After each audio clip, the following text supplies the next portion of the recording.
So what you're saying is this book here is all just Shakespeare productions, and then this book is everything you've other than Shakespeare that you've. Is that it? Just all.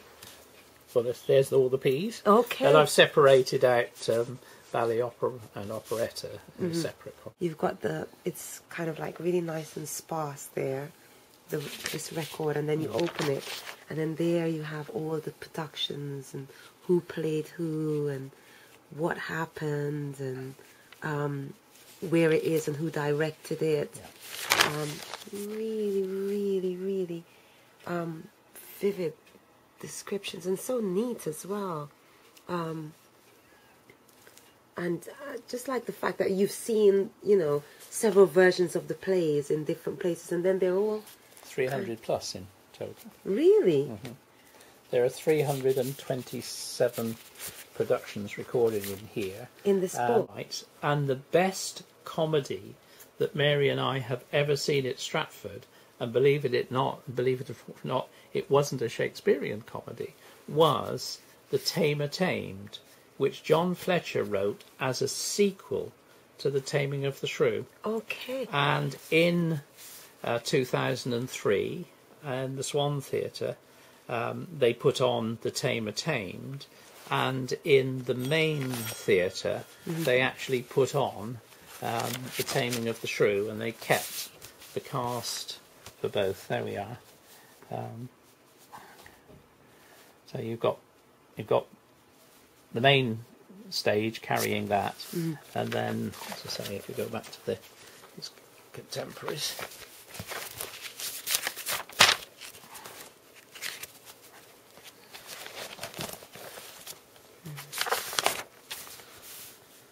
The Tamer Tamed, or The Woman's Prize. And it was fantastic because the storyline is that Kate, who Petruchio pursues and weds most unceremoniously in The Taming of the Shrew, the storyline in Fletcher is that she's now died, and Petruchio is looking for a new wife, and even his friends try to dissuade him because they fear for the woman.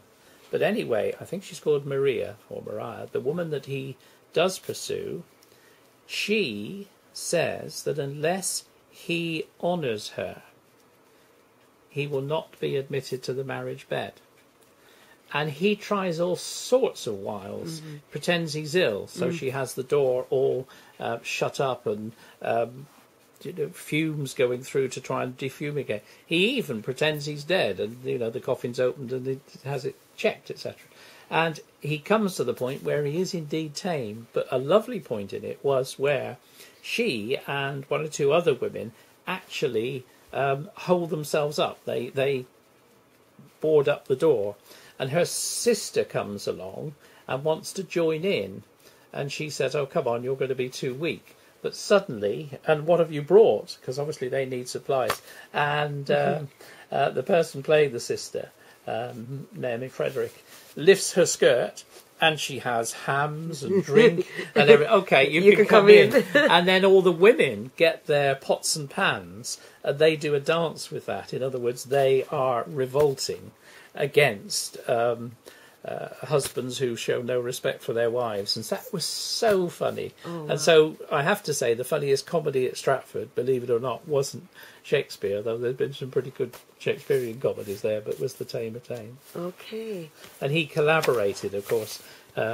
Shakespeare, towards the end of his life, needed another pair of hands and a writer, so John Fletcher collaborated with William Shakespeare on The Two Noble Kinsmen and on the play Henry VIII. I've loved the Swan Theatre since it opened in '86, and I've been going reasonably regularly.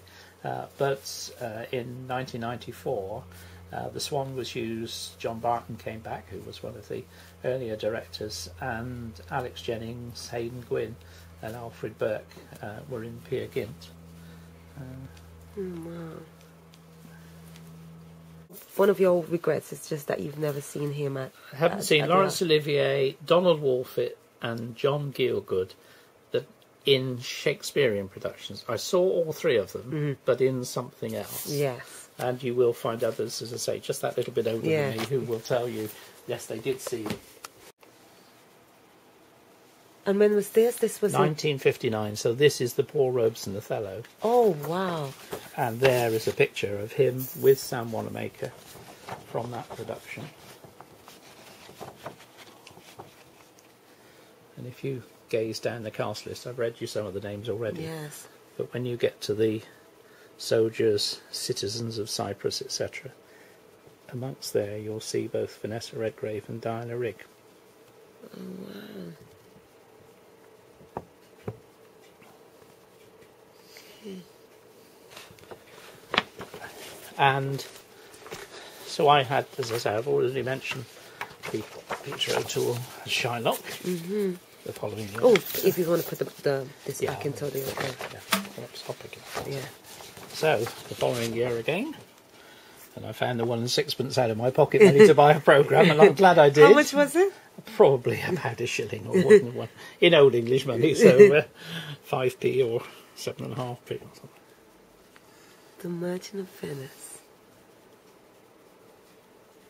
Oh, wow. There's Peter Hardgrave, there's Paul Hardgrave, there's Peter O'Toole. Denholm Elliott, who did a lot of television work, he was in the company then. Dorothy Tootin, a great actress. Wow. As I say, and also by then Philip Voss. And I would strongly encourage you to ask, obviously at the RSC, if you could see him. I think he possibly lives somewhere near or in Stratford. Now Mary raves about this production. So this was 1962, and I didn't see this, but Mary did. Yeah.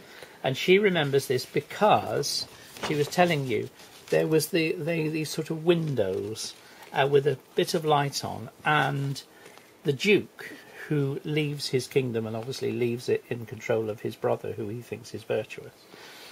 He is very mistaken, but anyway, that was played by Tom Fleming. Now, Tom Fleming had quite a varied career, because whenever there was something like the coronation or some important service or occasion on television, the voice that did it, the commentary, was Tom Fleming. Okay. He was the voice of, broadcasting from that point of view. Right.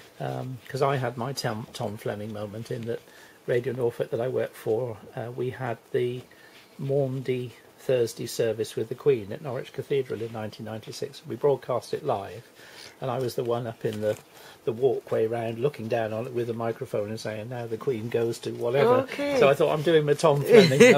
But anyway,